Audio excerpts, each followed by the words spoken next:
ಬಸವರಾಜ. ನಾನು 3ನೇ ತರಗತಿಯಲ್ಲಿ ಓದುತ್ತಿದ್ದೇನೆ.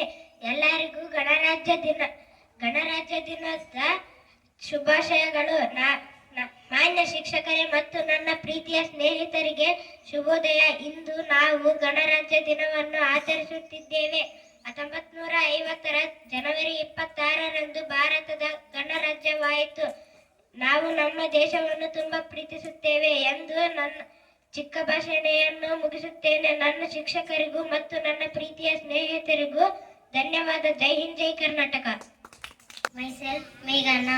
I am studying in grade 3.